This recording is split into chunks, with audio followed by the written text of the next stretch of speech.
सदाशिवसमारम्भां शङ्कराचार्यमध्यमाम् अस्मदाचार्यपर्यन्तां वन्दे गुरुपरम्परां श्रुतिस्मृतिपुराणानाम् आलयं करुणालयं नमामि भगवत्पादशङ्करं लोकशङ्करम् अपारकरुणासिन्धुं ज्ञानदं शान्तरूपिणं श्रीचन्द्रशेखरगुरुं प्रणमामि मुदान्वहम्.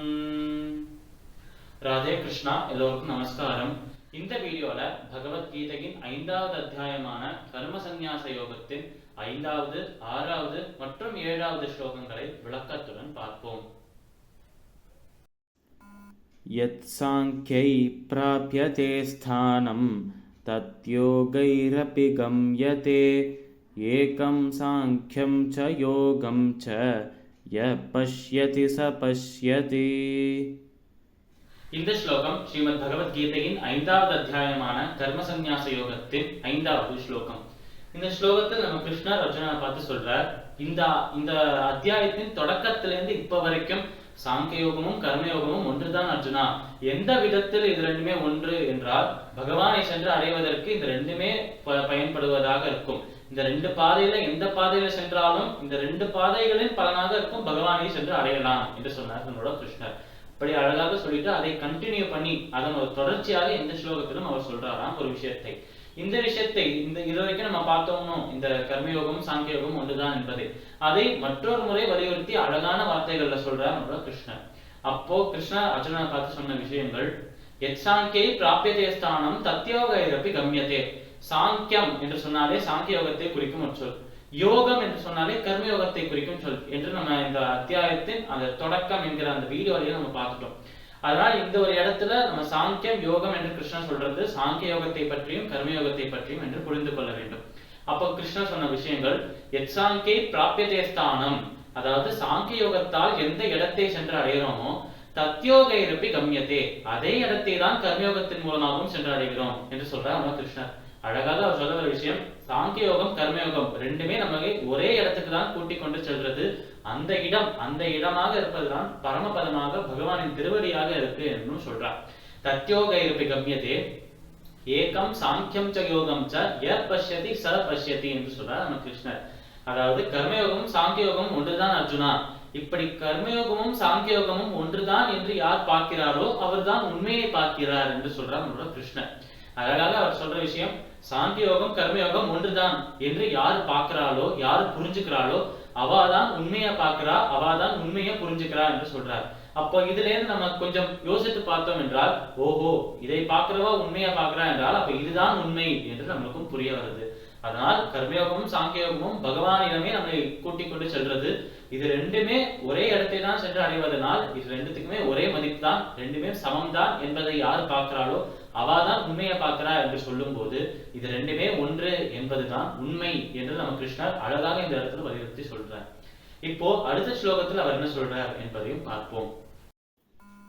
சந்நியாசஸ்து மகாபாஹோ துக்கமாப்துமயோகதஹ யோகயுக்தோ முனிர்ப்ரம்ம நசிரேணாதிகச்சதி. இந்த ஸ்லோகம் ஸ்ரீமத் பகவத்கீதையின் 5வது அத்தியாயமான கர்ம சந்நியாச யோகத்தின் 6வது ஸ்லோகம். இந்த ஸ்லோகத்தில் நம்ம கிருஷ்ணா அர்ஜுனனை பார்த்து சொல்றார், சந்நியாசஸ்து மகாபாஹோ துக்கமாப்தும யோகதஹ. இங்க யோகம் என்று ஒரு சொல் வர்றது. என்று சொன்னாலே அது எதிர் சொல்லை குறிக்கும் ஒரு சொல் என்று நம்ம பார்த்திருக்கோம் ஏற்கனவே. ஒரு ஆப்போசிட்டாக ஒரு விஷயத்துக்கு ஆப்போசிட்டாக ஒரு விஷயம் இருக்கு என்றால் அந்த ஒரு விஷயத்துக்கு முன்னாடி என்கிற அந்த ஒரு சொல்லை சேர்த்தோம்னா அந்த ஒரு லெட்டரை சேர்த்தோம்னா அது வந்துடும் என்று நம்ம பார்த்திருக்கோம். அதான் யோகம் என்று சொன்னாலே யோகம் கர்மயோகத்தை குறிக்கும் ஒரு சொல். யோகம் என்றால் கர்மயோகம் அல்லாமல் என்று சொல்றார் நம்ம கிருஷ்ணர்.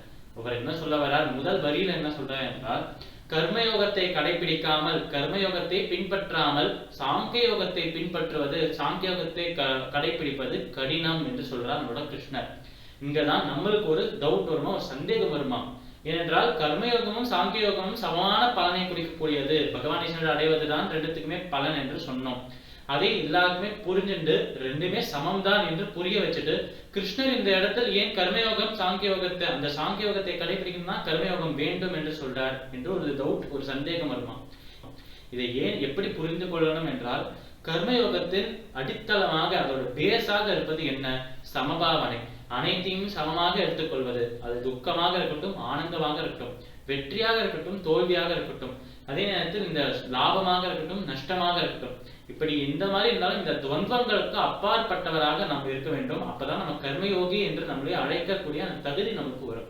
ஆனால் கர்மயோகியாக இருப்பவர் எல்லா விஷயத்திலும் பிரம்மத்தையே பார்க்கிறார், எல்லா விஷயத்திலும் கடவுளையே பார்க்கிறார், அனைத்து விஷயங்களும் அவரை சந்தோஷப்படுத்துவதற்காகவே செய்கிறார்.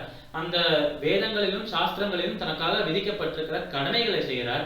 இப்படியெல்லாம் செஞ்சுட்டு வரும் அந்த பலன் எனக்கு வேண்டாம் என்றும் சொல்றார். அதனால அந்த கடைசி லைனாக, கடைசி பாயிண்டாக இருக்கு, இந்த பலன் எனக்கு வர வேண்டாம், நான் கர்த்தா அல்ல என்று அவர் புரிந்து கொள்ளணும், அதை அவர் உணரணும் என்றால் அதற்கு முன்னாடி இருக்கும் இவ்வளவு பெரிய ப்ராசஸ் அவர் செஞ்சிருக்கணும். அதாவது வேதங்களில் சாஸ்திரங்களில் இருக்கும் அந்த விஷயங்கள் மீது டவுட் பண்ணாமல், சந்தேகப்படாமல் அந்த விஷயங்களை அப்படியே கடைபிடிக்க வேண்டும். இது எல்லா கடமைகளுமே பகவானிடமிருந்து வேறல்ல, இந்த கடமைகளும் பகவானும் ஒன்றுதான் என்று அந்த கடமைகளை, கர்மாவை பகவானாக பாவித்து கர்மாக்களை செய்ய வேண்டும். இப்படி கர்மாக்களை செய்வதுதான் கர்ம சந்நியாச யோகம் என்றும் பார்த்தோம். அடுத்த ஒரு பாயிண்டாக, அடுத்த ஒரு ஸ்டெப்பாக என்ன இருக்கு என்றால், இப்படி நாம் செய்யும் அந்த கடமைகள்ல இருந்து வரும் பலன் லாபத்தை அளிக்கக்கூடியதாக இருந்தாலும் சரி, நஷ்டத்தை அளிக்கக்கூடியதாக இருந்தாலும் சரி, சுகத்தை கொடுக்கக்கூடியதாக இருந்தாலும் சரி, துக்கத்தை கொடுக்கக்கூடியதாக இருந்தாலும் சரி, இப்படி எதுவாக இருந்தாலும் எல்லாத்தையும் சமமாக எடுத்துக்கணும். சமபாவனை கர்மயோகத்தின் அடித்தளம் என்றும் பார்த்தோம். இதெல்லாம் செய்த பின்பாடுதான் அவரால் அந்த கர்மாவை நான் செய்யவில்லை, இந்த கர்மா செய்த கர்த்தா நான் அல்ல, அதனால கர்த்தாவாக நான் இல்லாத காரணத்தினால் இந்த கர்மாவின் பலன் எனக்கு வர வேண்டாம், அது பகவானையே சென்று அடையட்டும் என்று அந்த கர்மாவிலிருந்து ஒரு பலனையும் பகவானிடமே சமர்ப்பணம் செய்கிறார். அப்பேற்பட்ட ஒரு மனப்பக்குவம் வர வேண்டும் என்றால் சமபாவனை முக்கியம். அந்த சமபாவனையே கர்மயோகத்தில் தான் வருகிறது. அதனால்தான் நம்ம கிருஷ்ணர் சொல்றார், கர்மயோகம் இல்லாமல் சாங்கிய யோகத்தை கடைபிடிக்க முடியாது என்று அவர் சொல்லல.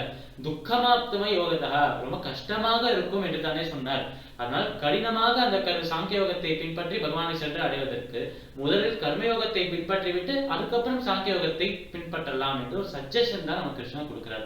மற்றபடி இந்த கர்மயோகத்தை பின்பற்றி விட்டு தான் நம்மளால சாங்கிய யோகத்தை பின்பற்ற முடியும் என்று அவர் ஒன்றும் சொல்லவில்லை என்று புரிந்து கொள்ள வேண்டும். துக்கமாப்தும யோகத்தா யோகயுக்தோ முனர் பிரம்மா நச்சிரேனாதி கச்சதி. இப்படிதான் பல மகான்கள், பல யோகிகள், இந்த கர்மயோகிகளே முனிகள் என்று இன்னொரு பேர் வச்சும் சொல்றார். ஏனென்றால் முனிகள் என்றாலே தங்களோட மனதையும் புலன்களையும் அடக்கிவிட்டு அந்த சமபாவனையை மாஸ்டர் பண்ணவா, அந்த சமபாவனையில் தேர்ச்சி பெற்றவர்களை தான் முனிவர்கள் என்று சொல்றோம். அப்பேற்பட்ட முனிவர்களாக இருக்கும் கர்மயோகிகள் அவர்கள் நிச்சயமாக பகவானை சென்று அடைவார்கள். அப்படி கர்மயோகத்தை பின்பற்றிவிட்டு இந்த சாங்கியோகத்திற்குள் செல்வது சஜஸ்ட் பண்ணக்கூடிய ஒரு விஷயமாக இருக்கு. இட் இஸ் சஜஸ்டட் என்றுதான் சொல்றார் நம்ம கிருஷ்ணன். இப்ப அடுத்த ஸ்லோகத்தில் அவர் என்ன சொல்றார் என்பதையும் பார்ப்போம். யோகயுக்தோ விஷுத்தாத்மா விஜிதாத்மா ஜிதேந்திரியः சர்வபூதாத்மா பூதாத்மா குர்வன்னபி ந லிப்யதே. இந்த ஸ்லோகம் ஸ்ரீமத் பகவத்கீதையின் 5வது அத்தியாயமான கர்ம சந்நியாச யோகத்தின் 7வது ஸ்லோகமாக இருக்கு.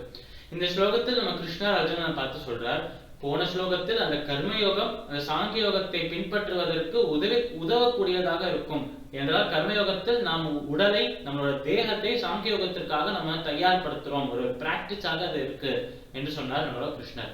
இப்ப இந்த ஸ்லோகத்தில் ஒரு கர்மயோகியின் குணங்களை திருப்பி சொல்றார் நம்மளோட கிருஷ்ணர். முன்னாடியே பார்த்தோம், கர்மயோகி துவந்தங்களுக்கு அப்பாற்பட்டவராக இருப்பார், எதையும் எந்த ஒரு விஷயத்தையும் வெறுக்க மாட்டார், எந்த ஒரு விஷயத்தின் மீது அவருக்கு விருப்பமும் இருக்காது என்றும் பார்த்தோம். இப்ப இந்த ஸ்லோகத்தில் அவர் சொல்வது என்ன என்றால், யோகயுக்தோ விசுத்தாத்மா விஜிதாத்மா ஜிதேந்திரியா.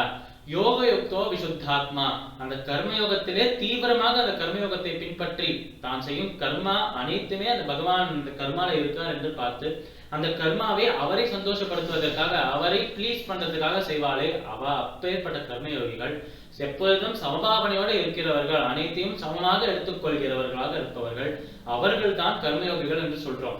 இப்படி யோகயுக்தோ விசுத்தாத்மா, இப்படி கர்மயோகத்தை பின்பற்றியே தன்னோட ஆத்மாவை சுத்தி செய்த இந்த மகான்கள் எப்படி இருப்பார் என்றால், யோகயுக்தோ விசுத்தாத்மா விஜிதாத்மா ஜிதேந்திரியா, தங்களோட அனைத்து ஆசைகளையும் புலன்களையும், இந்த உடல்ல வரும் அந்த மோகங்கள், ஆசைகள், குரோதம் ஆகிய அந்த ஒரு எண்ணங்கள், இது எல்லாத்தையுமே நிறுத்தி, அது எல்லாத்தையுமே அடக்கி, எல்லாத்தையுமே வெற்றி கொண்டு அந்த பகவானை மட்டுமே தன்னோட மனதில் வைத்துக் கொள்கிறாரே அவர்தான் கர்மயோகி.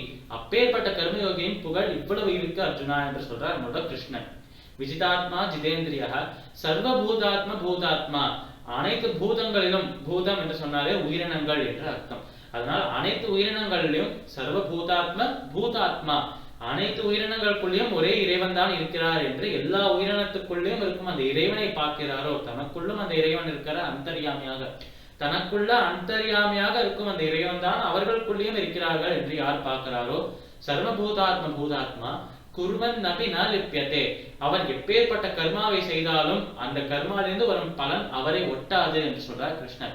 கர்ம பலன் ஒட்டவில்லை என்றால் என்ன ஆக போறது, என்ன பலன் இருக்க போறது என்று கேட்டால், அதற்கு நம்ம போன அத்தியாயத்தில் ஞான கர்ம சந்நியாச யோகத்தில் விளக்கத்தை பார்த்தோம். நம்ம ஆத்மா மீது அந்த கர்ம பலன் என்கிற அந்த ஒரு பந்தம் நம்ம ஆத்மா மேல வந்துருது என்றால், அந்த ஆத்மா கர்ம பந்தத்தால் பந்தப்படப்பட்டது என்றால் அந்த ஆத்மாவால மோட்ச முக்தி பெற முடியாது. இதுவே அந்த கர்ம பலனை துறந்து விட்டு அந்த கர்ம பலன் வேண்டாம் என்று தள்ளி தூக்கி போட்டுட்டோம் என்றால் கர்மபந்தம் நம்மளை தீண்டாது. கர்மபந்தம் இல்லை என்றால் மோட்ச முக்தி என்பதும் கிடைக்கும். அதனால் குர்வன்னப்பி நான் லிப்பியதே என்றால் கர்மபந்தம் ஏற்படாது என்றும் சொல்றார். இன்டைரக்டாக அவளுக்கு மோட்சம் முக்தி கிடைக்கும் என்றும் சொல்றார் நம்ம கிருஷ்ணன்.